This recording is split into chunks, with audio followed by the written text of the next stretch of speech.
Andrew, what's up, Andrew? How you doing? Can you hear me? Just give me a wave if you can hear me. Got you. Just give it a few more minutes. See how this thing work. Andrew, where you from? You can type in the chat. Tell me where you from. See what we got going on here. Ohio, all the way from Ohio. That's what's up. Just give it a few more minutes and we'll start. Let me see if I can find some background music. That's what I need. All right, let's get started. Got a couple more joining in. So I want to welcome you to the EST3 Rule Architect. This is a live 8-week event where we're going to be going through the entire software or the EST3 SDU. It's going to be not a slow pace, but it's going to be broken down into 8 weeks. So I don't want to cram everything all up into the first week.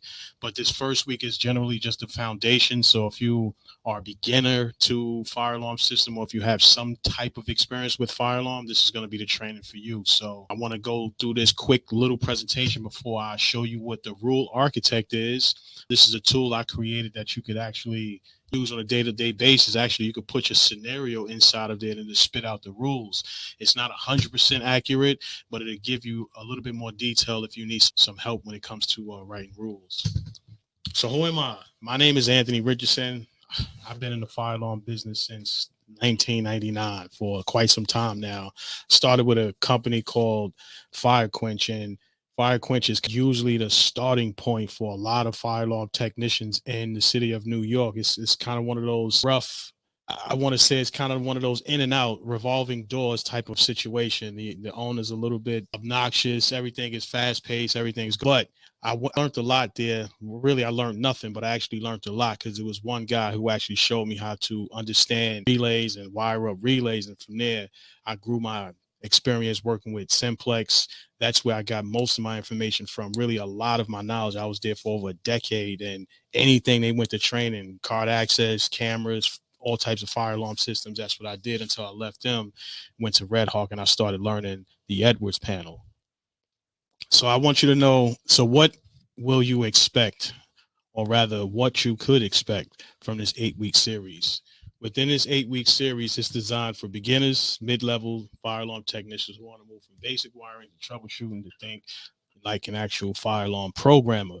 Because what I mean by that is it's one thing to just know how to program a system, but you have to understand what the codes are. So if you understand that when the smoke detector go off, these particular output functions are supposed to happen. If you can envision that in your brain, it'll be easier for you to write any type of program or any type of software. It doesn't matter the system.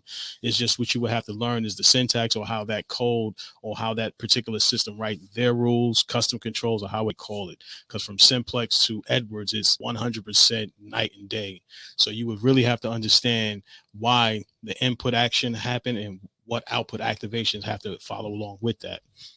But more specifically, when it comes to Edwards, I'm gonna show you how the rules work, what the syntax are, and I'm gonna show you some real programming strategies inside EST3. So if you have a laptop, you have the software and the key, then you can follow along.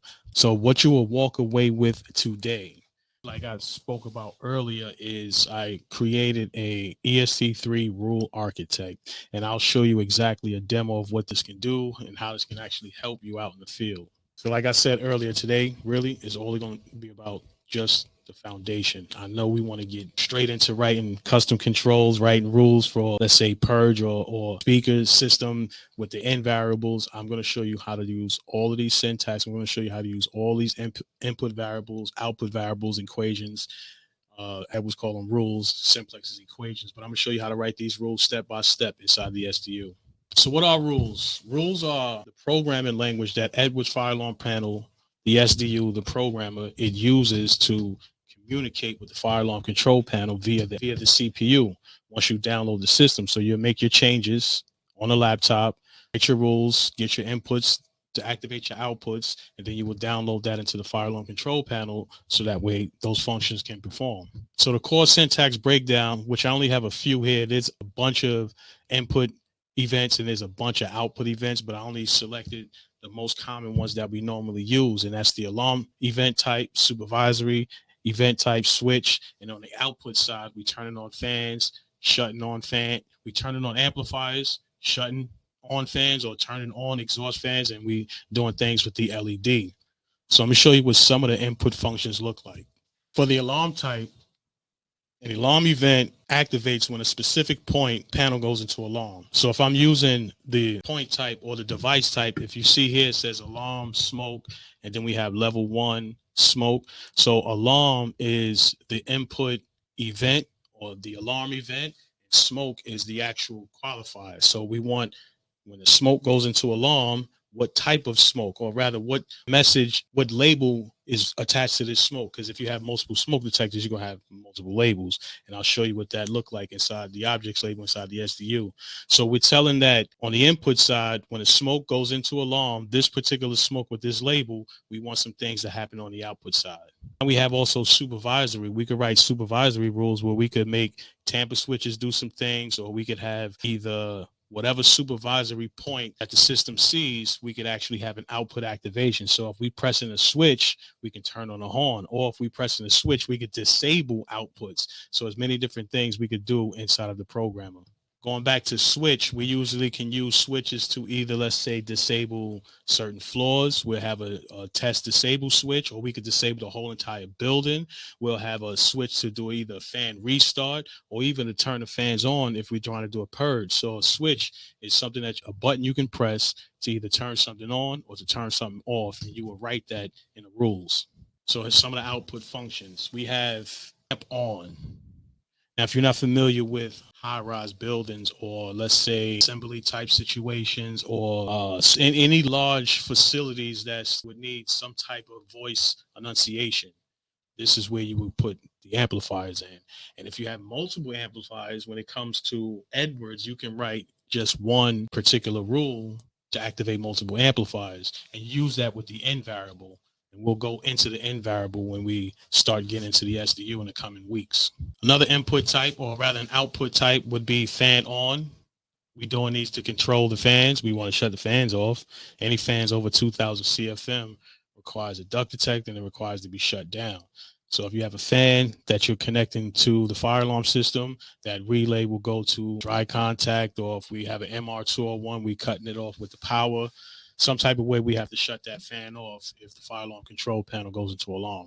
And this is what an LED switch look like. They have the 12, what they have the 1224, which is 12 switches, LEDs. This is a 1212, meaning that it's 12 LEDs and 12 switches. The 24 would have 2 lights or additional LEDs, one underneath each one of those LEDs. So you can do different things. So when you press the button, you can have the top LED do something. And when you depress the button, you can have the bottom LED do something else. So it's a bunch of different things you can do when it comes to the fire alarm system. Trying to conduct business, go live, your phone is ringing. What are you supposed to do at that point, right?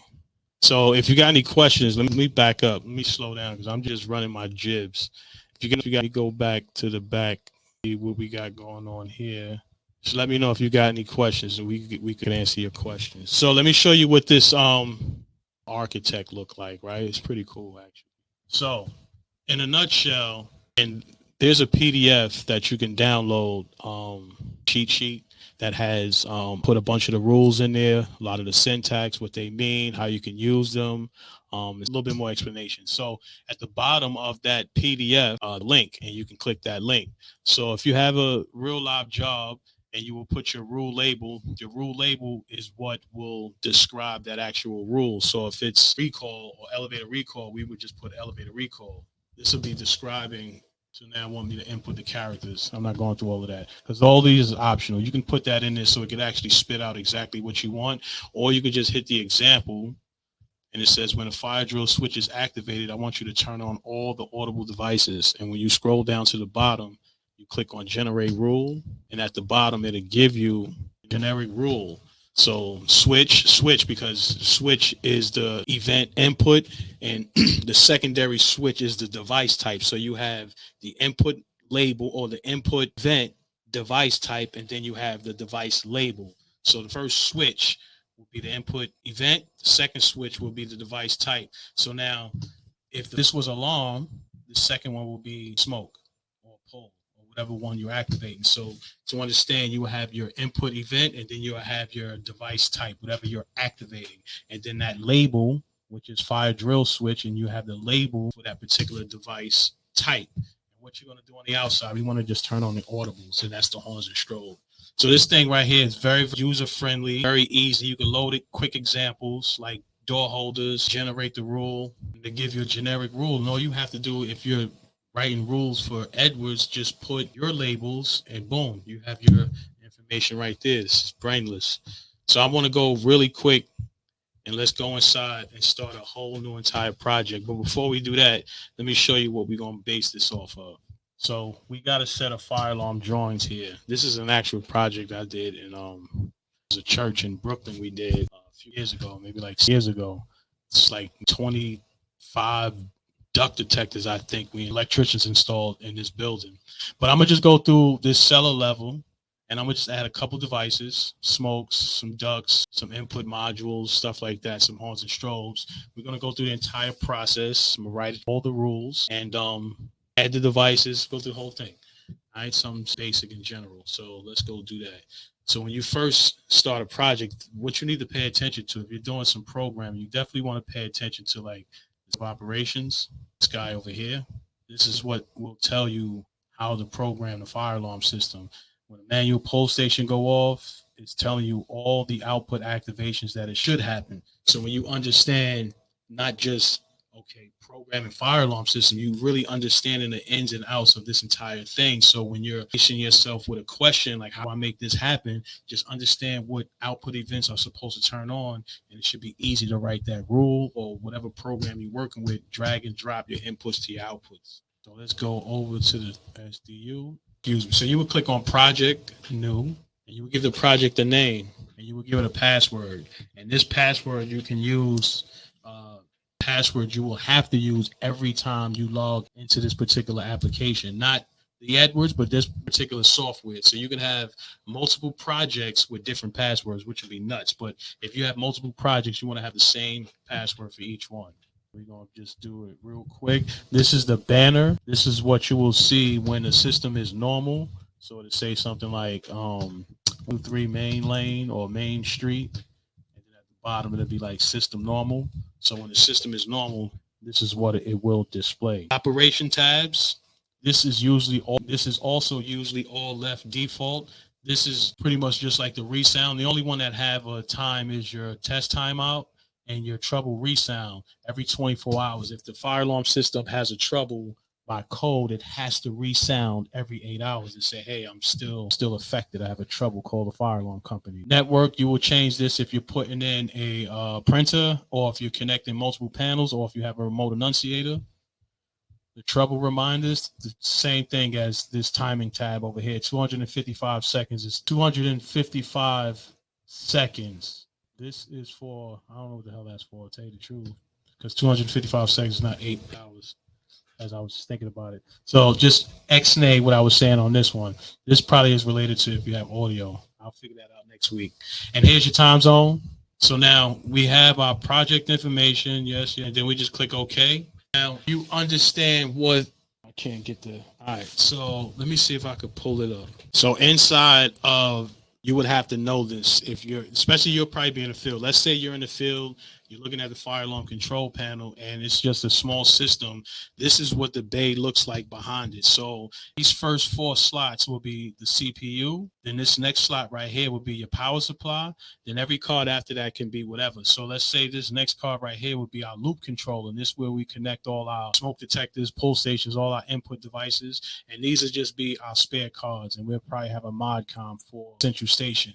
But the main cards will be the CPU, the power supply, and the loop controller. So essentially, this is how it would be set up. And when you have your whole system set up, they have 2 different layers, right? They have a hardware layer, which consists of the actual cards, and then they have the software layer, which will consist of the actual buttons and switches. And I'm going to show you what that look like. So we have an idea of what type of system we have, because we just have a small system, CPU, power supply, and a loop controller. So inside here, what we're going to do is we're going to add a cabinet. That's crazy. So here we're going to add the loop controller, just like a single. Let's say like we only have a small system, because they have a single, and then they have a dual loop controller. That's with these guys over here. So let's just put it in a regular single loop controller. Then to access that menu, it would be LRM config. So that way we can get to the actual loop detectors, loop modules, and the second modules and detectors. So for smoke detectors, we're only going to add one smoke detector. It's a photoelectric smoke detector, and all that other information will populate and automatically. So we'll click OK. Label text, I like to do the label text when I'm inside the objects label, but for argument's sake, we're going to do the label text here. I like all caps. So I usually go smoke, or you can go smoke. Or let's say if you have like it's a high-rise building and you lay floors or 3 floors, they usually write it like this: level 1, whatever level it's on. You can start with 0 if you have a basement, or 0 if it's just the first floor. So level 1 will pertain to the floor. Level 1, level 2, level 3, level 4, and so forth and so on. So it'll be level 1 smoke. So that way, if you have multiple smoke detectors on level 1, then you just put another hash, and then you go level 1 smoke 1, smoke 2, smoke 3. And when you write your rules, this will start to make sense. So we add our detectors, we add our module. Let's say we're going to add a CT1. Yeah, we're going to add a water flow, and it's just a CT1. Because they have a water flow module, which I don't use those, but we're going to have a regular water flow. And and then the water flow is going to be normally open latching, because out here in New York, we non-silencer, where you can't reset water flow switch, so it has to stay active and alarm. You have to physically reset that water flow flapper, that alarm, that module, whatever it is. You have to physically reset that in order to reset the system. So we'll close that. We'll go inside the power supply. We got going on over here. Do we need to add anything else? No, we got my account. We're not doing nothing else. So the port, if we're going to have printer, it's going to be auxiliary port, supervisory or CDR printer. Usually the old systems will have a coder, and we will have to put a CDR3 printer, which is actually a coder, so that way it can send the rounds out for the outputs. If it's a pull station ringing 414, the coder will ring it out 414. Options, baud rate is usually 9600. You don't normally change that. Log history is everything that's going to be logged into the history, whatever events that happen on the fire alarm control panel. Let me see, we got those modules in.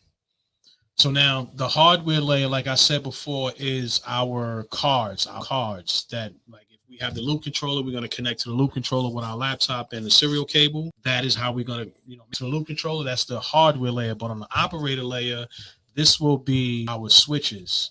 So we can add 112 LED, 112 switch. So here, all on the left side is toggle, all of our LED, that's all of our switches. So now we have toggle, interlock, and momentary. Toggle is you press it, it'll back. So on, off once you press it. Interlock is light switch. You press it, turn on, you press it to turn it off. And momentary is pretty much the same thing as toggle. You on toggle or momentary switch. So it'll just be on for the second. You will put your label. If this is going to be a fan restart switch, and that is only one LED, that one LED is already associated with that one switch. But if it had 2 LEDs, you will see a lot more of menus down here. You'll see 24. You'll see a lot more rows that you can get to program those other LEDs. But this is only a 1212. So we'll close that, and we'll go over to the configure, and then we'll go over to the objects label. Now, inside of the objects label, this is everything that's connected to all of the cabinets, all of the cards, everything that's connected. So if you have multiple panels, all of your panels will be here. Inside of each one of your panels individually. But how I do it here is I'll type on a device type and just start typing what I'm looking for. So that's the smoke. And what I want to do is give it a message, because this smoke is on the first floor elevator lobby, which reminds me, I got to add a relay. So let's add back and add a couple relays. So we go to the loop controller, config, loop 1 modules. When you upload, so select everything is already installed. I'm ahead, but everything is already installed, and you site the electrician ran everything, wired everything, you power the panel up. Now the system is mapping. When you connect to the fire alarm control panel, the CPU, and upload everything, that is when you will do your matching on the map, and you'll have your serial number. So let's add some relays. We need some output activation. So some non-supervised outputs. So a non-supervised output could be anything, actually. Let's go supervised output. So a non-supervised output you would use for like relay, like door controller, something like that. So what we have is a CC1 for audible, and then I want a visible, and then we're gonna add a relay, regular. Let's say for for door holders. So we got those three. So we got relays. Now we go back over to the objects label. So we have our devices. We can scroll through this one at a time. So if we just click back on the menu, we can scroll through this using the up down arrows on your keyboard, just to go through this one at a time and find out if there's any labels and messages you need. So what is this audible? So we're just going to do a quick AUD1, and this is first stair B. And you only have 80 characters. You max it out, and then you can get more over there, but you don't want to do that. First floor stair B, you want to keep it nice and neat. What else we got? We keep scrolling. Of course, you can hit the first letter of the device type you're looking for. Excuse me. I'm sorry. You can hit the first letter of the device type you're looking for, and it'll give you that menu. So we have a bunch of LEDs that we have to fill out. So we don't want to type them all in, right? So let's select them all. Let's hide this. We're going to select them all. Then we're going to hit the prefab label. We're going to go fan, and then we want to replace a 1. Let's just switch 1 after. Let's see if this works. No, it didn't. Let's do that again. Let's try that. No, it didn't do it again. Oh, I got you. There we go. Sometimes you got to use the brain power. So essentially what I used was the wild card, and I should have saved it. I used the wild card, right? This wild card will represent any character. So wherever you use this wild card is going to assume all of these characters. And my start value was 3 digits of 0. You can just 1 digit. You can use as many digits as you want. I just used the default. So that's how you use a prefab label. So if you have 100 smoke detectors, this would be a good way you could label quickly 100 smoke detectors. So we got our LED straight. What else? What is this? This be our door. So let's call this door 1. Give it a message. We're gonna call this first double doors. Did I spell that right? So you see we got D in ORs. So what you do is hit the space bar so we can go over to the next line. And that way you can have a nice clean label. Corridor. I guess that's right. Okay, we got switches here. So let's go back to the prefab label. We're gonna go switch _ star, and let's do just 1 digit, and then we replace it. Shit, I hit the wrong button. Switch, boom. Yeah, that was right. Oh, see, the brain ain't braining. You gotta pick them. Sometimes I just be losing my mind. This would really be happening in the field too, and a lot of problems I be having because I'm not paying attention and I'm causing my own problems, figuring out like what the fuck is taking so long, what's going on, and then I calm down and be like, oh man, damn, it's all my fault. I just wasted a half an hour on something stupid. But hey, this is how we learn. So we keep going.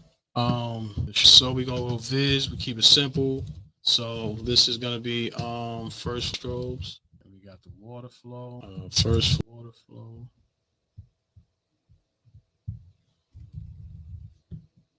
And I just go WF1.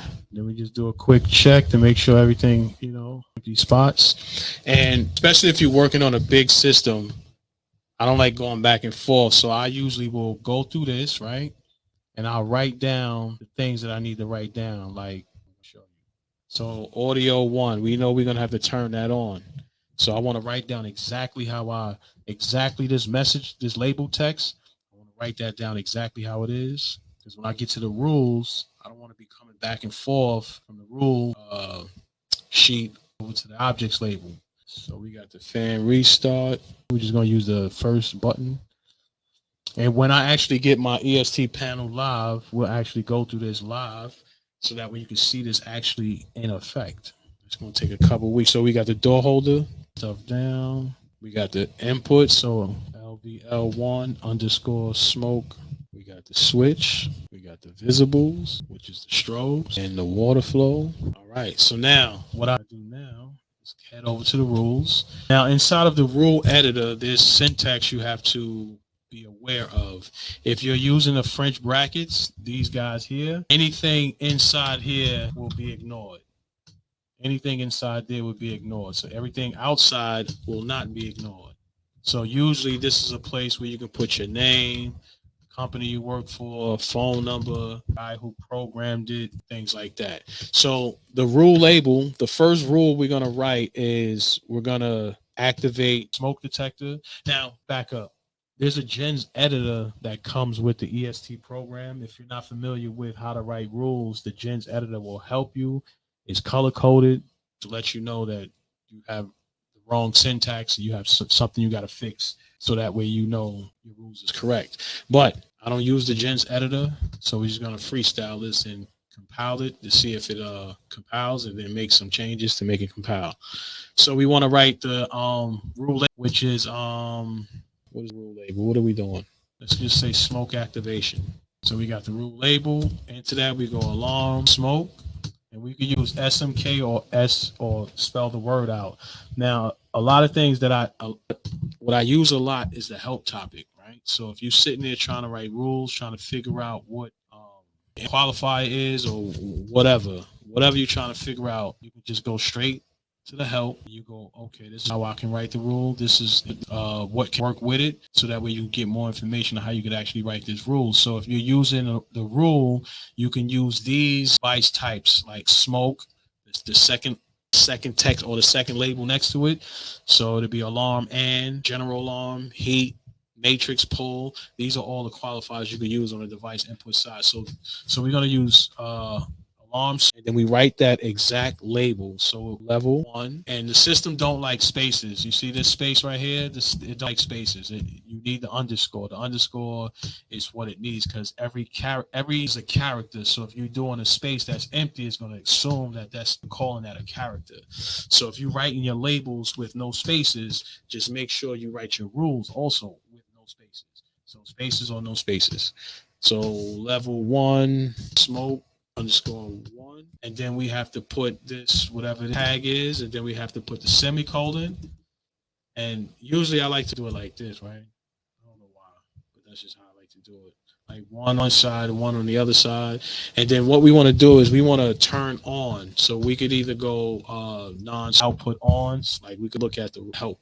So we got the on command, and you could have a priority level. The priority level will dictate you take precedence over it or not. So if you have like let's delay, say like you have startup delay for the fans, each fan, you got let's say 10 fans, you don't want them all to start up all at the same time. So you'll put a priority delay on what to start first, what to start next, and who or what else can override it or not, depending on their priority level. So if you have like a which, that will probably have a higher priority level, so that way it can cut everything out.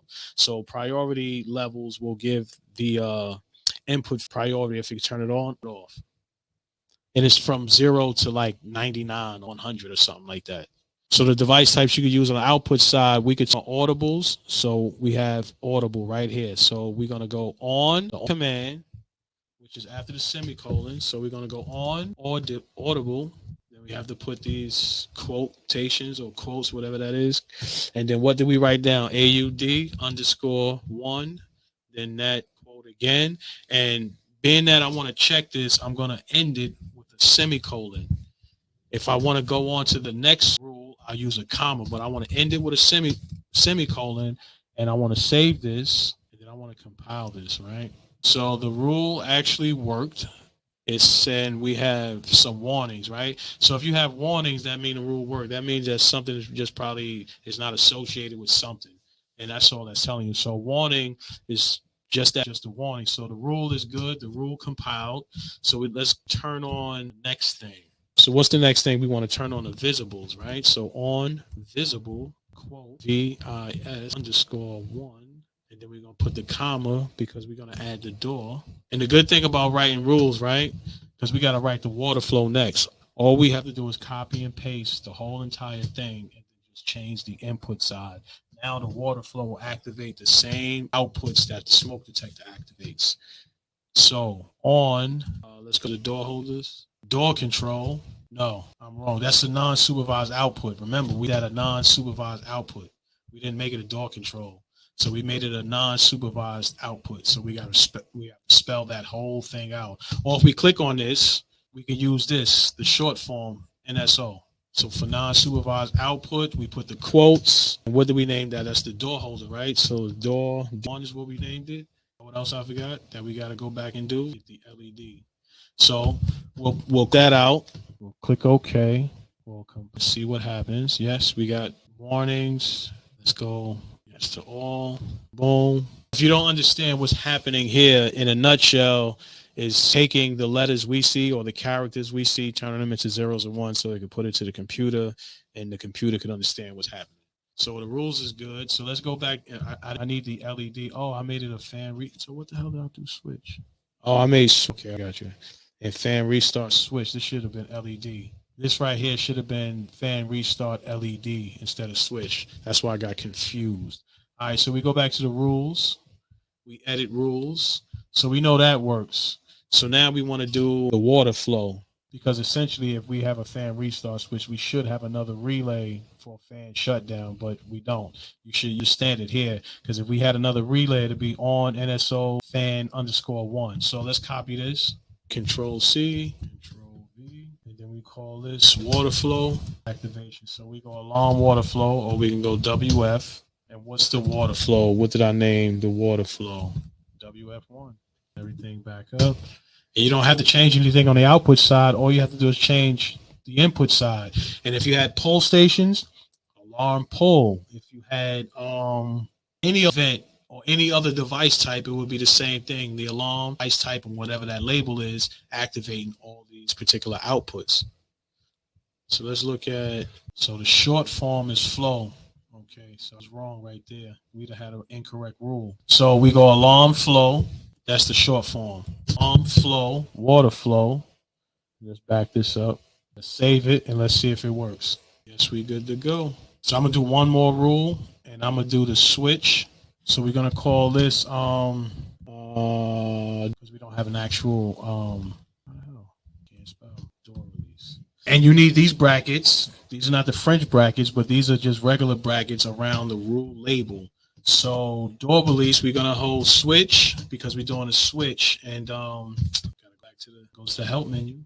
So switch and switch, because switch is the actual input and also the device type. So switch, what did I name the switch? Fan restart switch. Then we put the quotes, have that over, semicolon. You need a semicolon to separate the input from the output. So we're gonna go on LED, and then we're gonna go, no, this is wrong. This is the LED. So switch _001, remember? And the is named. Take a look. So yeah, that should work. Let's see. Let's click OK. Rule. Nope. Figure this out. That is 0 or those are O's. Like letter O. Let's see. There we go. Simple mistakes like that will give you a rule error from an O to a 0, and you'll be tripping like, what the hell's going on? Because it's 9 o'clock at night. You should have been home 5 hours ago. Panel crashed, and you're the only one that can fix it. So once we do that, we'll go over to database conversion, all databases, so that way we could process all whatever many loop controller CPUs that we have connected to this system. Let it do its thing. Then you will take your cable, connect to the CPU on network. You will right click on your loop controllers, whatever loop controllers you have on the system. It'll bring it all up. Left click on the CPU, right click on the database. So that way we could just have just the information we want. Once we click everything download, it'll each one of the controllers, the CPU and also the SDU. All right. So the last thing is this here. You can download this programming cheat sheet. Got some of the rules in here, some of the qualifiers, the input activations or the input events. We'll get into the modcom too. It's not that hard, but it's easy to understand. That's like 7 or 8 or something like that. That's coming up. These are all getting a cheat sheet here. And when you click the link down, it takes you all the way over to the rule architect. All right, so you'll always have access to this. Let me get back to the screen. Where we at? There we go. Bruce, what's up, Bruce? How you doing? Thanks for joining. All right, so listen, that was enough of me talking, man. Y'all got any questions? I got a quiz in here. Hold on. We got some questions in here. If you have any issues with like handouts, I got a link in the chat. You should be able to get to at least the cheat sheet. or send me a message and I'll send it directly to you. Unless you got any questions, man, I'll catch you guys next week. This week, one at the same time. So, I presented good way. Hope you learned something today, and I'll catch you guys next week, man. I appreciate you, man. Thanks.